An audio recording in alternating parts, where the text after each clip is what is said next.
Welcome to Voodoo Whiskey Gaming, and this is my late review of Resident Evil 7 Biohazard. I played it on the Xbox One. It's also available on the PS4 and PC. Resident Evil 7, honestly, having played it now, I kind of thought it might be a reboot, but it apparently is not. It's still in the same world as the previous Resident Evil games, and it's also supposed to be like kind of a throwback, a return to form for Resident Evil. And I thought that was an interesting idea because when I saw like the trailers and all that early shit, it looked like an Outlast ripoff, and it looked like it was basically going to be more of a horror game than survival horror. And I didn't think I was going to like it all that much because I don't really like Outlast. I like games where you can fight back, etc., etc. But in this game, you can fight back. It just doesn't start out that way. And that also having been said, it starts out very scary, and honestly, it loses its scariness. You have a couple creepy moments, more than moments, but creepy bits later on. But honestly, the horror element is just early on scary, but it's definitely a return to form. And that really has very little to do with the story. It was just something I wanted to address. Now, when it comes to the story, honestly, I think this is the weakest element of the game because the first more than half of the game, you have no idea what the fuck is going on, besides the fact that your name is Ethan and your wife Mia went missing and you got like a message from her, so you went to this creepy ass house. And while in said creepy ass house, you meet Mia, and she's not really Mia, she's this other version of Mia that's, I don't know, kind of hard to explain without any spoilers. And then you also run into the Bakers, who are pretty much the same way as Mia, except for they're like full on, whereas Mia is somewhere between herself and like evil Mia. But the Bakers, on the other hand, they're just full fucking gone, man. They are full on evil, and you have no idea why. You don't get any answers until, I will say, the second to last chapter of this game. And that was kind of disappointing, and really, for quite a while, I kind of quit caring about the story, and the only reason I was trying to beat the game even was the fact that I wanted to review it, and I want to beat the game if I'm going to review it, if I can beat the game in time to review it. But I actually did enjoy it when I finally understood what was going on.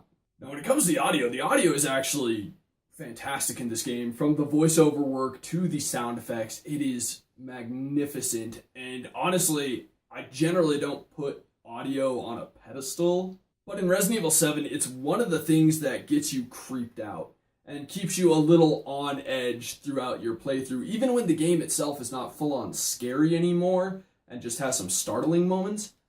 There's still some times where the sound gets to you. So just mad respect on that front. I think that's really impressive.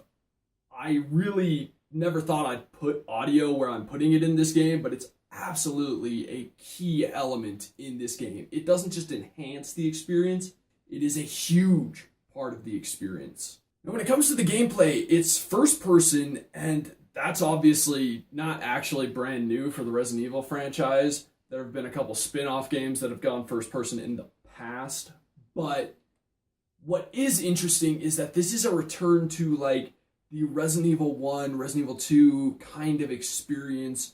Not a lot of ammo, not a lot of healing, and, you know, you gotta be careful, you gotta be smart. That having been said, that only lasts for like the first 3/4, 2/3 of the game. Eventually, it gets to the point where it's just, you have plenty of ammo, you have plenty of weapons, and you have a good amount of healing. I'm not going to say plenty of healing items. Which isn't super different from previous Resident Evils, like Resident Evil 1, 2, and 3, and like, same way with those. By the time you're done, you should have plenty of ammo and stuff. One thing about this game is it doesn't hold your hand at all. Like, you go into a boss fight, you have no fucking clue how to win this boss fight, and that can be a massive pain in the ass and lead to many, many deaths. Or at least it did for me anyways. It took me a while to figure out some of these things. Which, that in and of itself can be kind of frustrating, but the checkpoints kind of suck for the boss fights because you then have to watch the same cutscene over and over and over. Like so. Hey, we gotta get the fuck out of here. Now first you need to tell me what you're doing out here alone in the middle of the night. Me? What about you? No, it's my job. Won't you do your job and tell me? Answer my questions. Hey, we gotta get the fuck out of here. Now, first, you need to tell me what you're doing out here alone in the middle of the night. Hey, we gotta get the fuck out of here. Now, first, you need to tell me what you're doing out here alone in the... Hey, we gotta get the fuck out of here. Now, first, you need to tell me what you're doing out here... Okay, so I apologize for the poor image quality there. I'm not really sure why the recording looks that shit.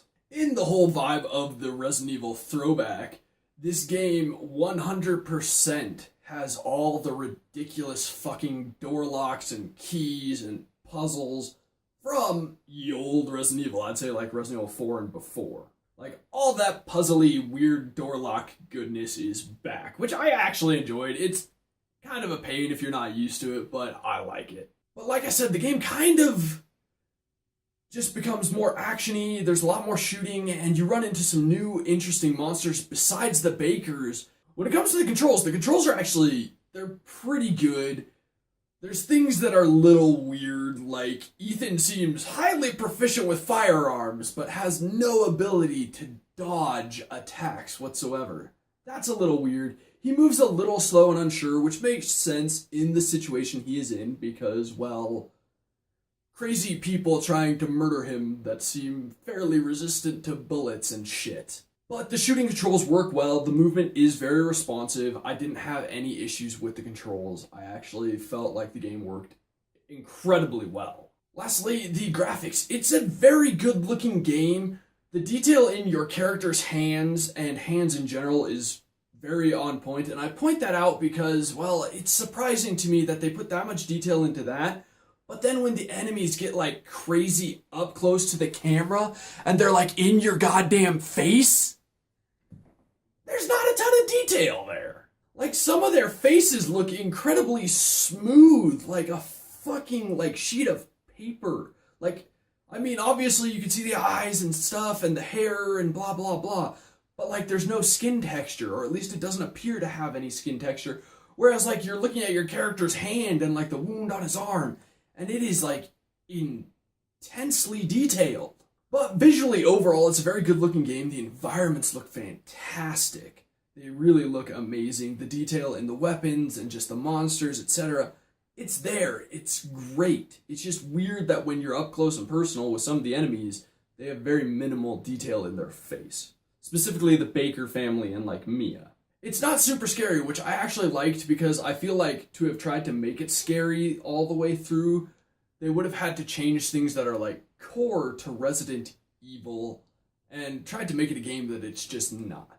I enjoyed the return to form. It may be a different camera angle, but it's very reminiscent of Resident Evil 1 and 2 and the early Resident Evils, and I really enjoyed that. I fully recommend this game, honestly.